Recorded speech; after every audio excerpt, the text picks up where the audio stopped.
Hi everyone, कैसे हैं आप लोग। इस सेशन में आज हम बात करेंगे CUET के बारे में।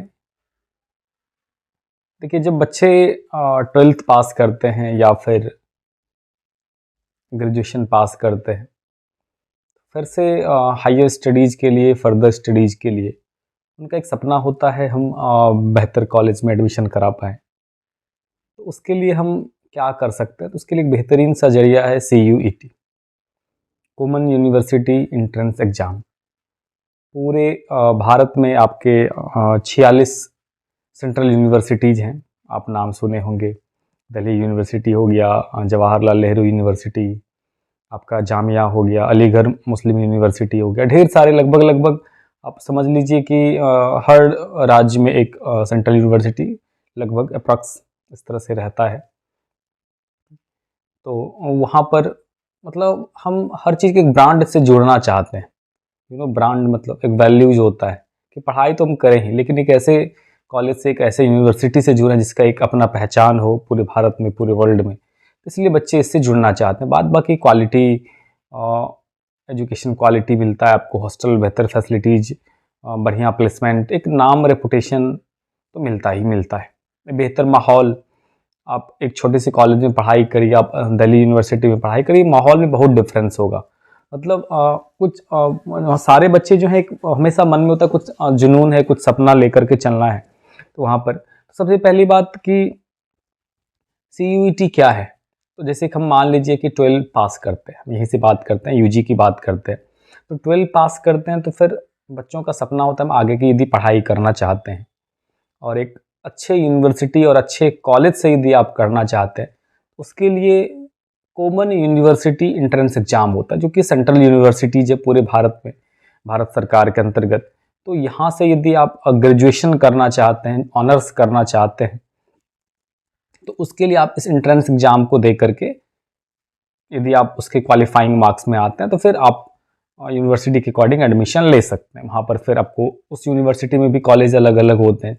जैसे कि दिल्ली यूनिवर्सिटी की बात करते हैं तो ढेर सारे कॉलेज हैं, कॉलेज का भी अलग अलग उसमें लेवल है। खैर वो सेकेंडरी चीज़ें हैं। तो वहाँ पर आप कुल भारत में 46 यूनिवर्सिटी है, सेंट्रल यूनिवर्सिटी, तो वहाँ पर आप स्कोर के अकॉर्डिंग एडमिशन ले सकते हैं। तो आप 12th के बाद आप तैयारी करिए, सिलेबस आपका वही होता है जो 12 में पढ़ते हैं। आप NCERT स्टैंडर्ड बेस्ड आप सिलेबस की तैयारी कर सकते हैं, तो उस पर आप फोकस करिए।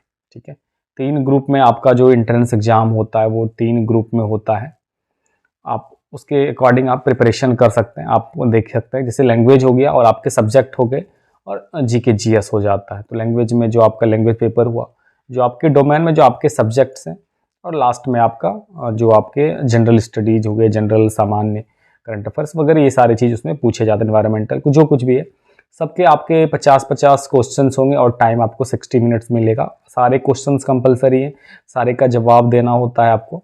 ये कंप्यूटर बेस्ड एग्जाम होता है। कंप्यूटर आपको 60 मिनट्स हर एक, तीनों जो आपका पार्ट हो गया, group A, group B, group C, तीनों सेक्शंस अलग अलग आपको एक एक घंटे मिलेंगे। आपको गैप, हाँ मिलता है, गैप मिलता है, कंप्यूटर बेस्ड में गैप मिलता है उसको। उसमें से बाद बाकी जो क्वालिफाइंग मार्क्स हुआ यदि उसमें से आते हैं कॉलेज के अलग अलग यूनिवर्सिटी के अकॉर्डिंग, तो फिर आप वहाँ पर एडमिशन ले सकते हैं। एग्जाम्पल के लिए आप समझिए कि आप छोटे से कोई कपड़ा है, मोबाइल है या फिर जूता, एक आप चाहते हैं ना कि ब्रांडेड चीज़ होना चाहिए, उसका एक अलग रेपुटेशन, अलग मज़ा आता है। फिर वैसे ही पढ़ाई में भी ऐसे ही है। आप एक सामान्य छोटे से शहर में यूनिवर्सिटी कॉलेज में एडमिशन कराइए, एक बड़े से शहर में जो रेपुटेशन, जिनका पूरा वर्ल्ड वाइड रेपुटेशन है, आप वहाँ एडमिशन कराइए। डिफरेंस तो होता ही है दोस्त, डिफरेंस होता ही है, हर चीज़ में डिफरेंस होता है। ठीक है, तो उसके लिए 2025 की यदि हम बात करें तो अप्लाई स्टार्ट हो गया है। 1 मार्च से अप्लाई स्टार्ट है, 22 मार्च तक लास्ट डेट है। तो जो अप्लाई नहीं किए, जितना जल्दी हो सके अप्लाई कर दीजिए यदि आप बेहतर पढ़ाई के लिए जाना चाहते हैं, बेहतर के लिए जाना चाहते हैं। इसका जो एग्ज़ाम होगा वो आपका मिड मई के आसपास, जून, स्टार्टिंग जून के पहले होगा अप्रॉक्सीमेट, ऐसा टेंटेटिव है। अभी तो कुछ इस पर एग्जैक्ट डेट ऐसा आया नहीं है। ये जो आपका CUET का एग्ज़ाम है वो NTA लेती है, नेशनल टेस्टिंग एजेंसी लेती है। और आपका जिसमें एग्ज़ाम होगा, इसमें कुछ आपको जो जानना है, वो ये है कि सबसे इम्पॉर्टेंट आप थोड़ा सा सब्जेक्ट में इस बार कटौती किया गया। सब्जेक्ट 37 सब्जेक्ट हैं, 37 सब्जेक्ट्स, उसमें से आप ऑनर्स कर सकते हैं। पहले थोड़ा सा बदलाव हुआ, पहले शायद 50 मोर देन 50 सब्जेक्ट्स थे, उसको कुछ मर्ज करके बदलाव थोड़ा सा सब्जेक्ट्स में किया गया है। तो एक बेहतरीन प्लेटफॉर्म है आपके पास, बेहतरीन रास्ता है जिसके माध्यम से आप बेहतर यूनिवर्सिटीज़ से जुड़ सकते हैं। तो तैयारी करिए, जो आपका 12th लेवल के क्वेश्चंस हैं आप उस पर फोकस करिए, ज़्यादा आपको डेप्थ में नहीं जाना है। एवरेज ओवरऑल थ्रू आउट तैयारी करें, थोड़ा सा जनरल पर फोकस करें और सब्जेक्ट्स, लैंग्वेज सब्जेक्ट्स पर फोकस करें। टाइम मैनेजमेंट बड़ा इंपॉर्टेंट है। 50 minutes and you have 50 questions and you have 60 minutes. तो टाइम इज़ इम्पॉर्टेंट। थोड़ा सा इस पर जो प्रैक्टिस वर्कशीट आता है उस पर आप प्रैक्टिस करिए।